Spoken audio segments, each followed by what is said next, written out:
Great, thank you.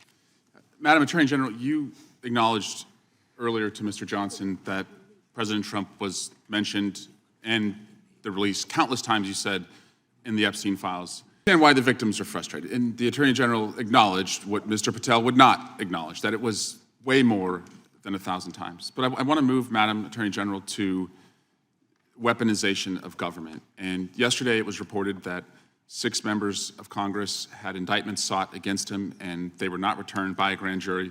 My colleagues have spoken about their frustration of being in subpoenas and having cell phone records combed through. Well, in 2017 and 2018, Adam Schiff and I had our cell phone records and email records combed through, not by you, but a different Department of Justice under the President. It was in retaliation for our role in the Russia interference campaign. An Inspector General report would find this improper and that the predicate for it was absurd. In 2020, after sitting on 2 committees that were a part of the President's first impeachment, an FBI agent leaked my cooperation in a national security case where my campaign was targeted.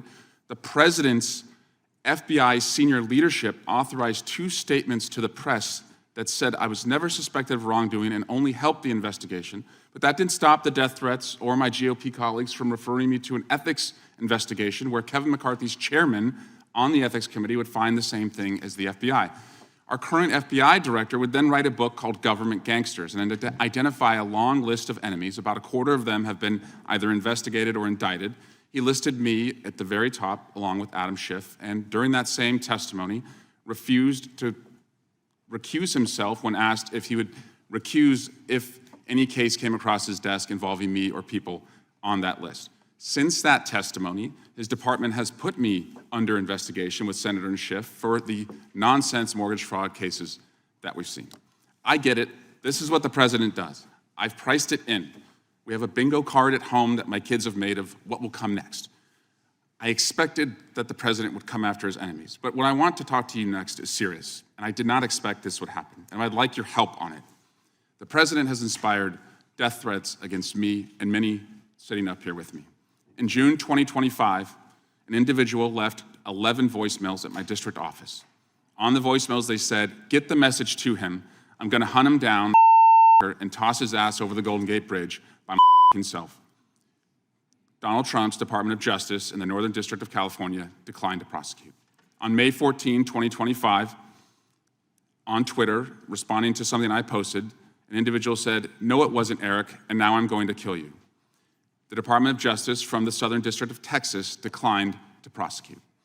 May through December of 2025, we received messages at my office that said, "I hope somebody shoots you and your children and your wife in the head.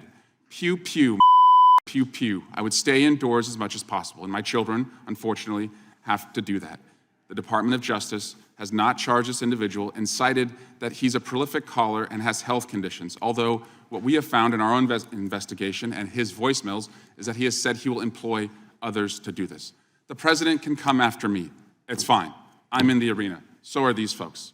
But we never expected that the Department of Justice would not seek to prosecute and investigate those who are making threats against us. And that would include those on that side of the aisle. And I'm just asking for your help to protect life, because life is at risk with the environment we're in right now. Congressman, I completely agree with you. I know about several of those personally involving you.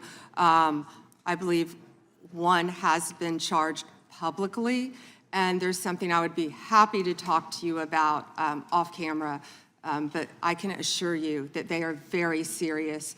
They are being looked into, and I can give you more details on those. None of you should be threatened, ever. None of your children should be threatened. None of your families should be threatened. And I will work with, you can come into my office any day. I will work with all of you on both sides of the aisle if you are ever threatened. And I'll gladly talk to you after this hearing about your cases. But I can tell you some of them are very active. Appreciate that.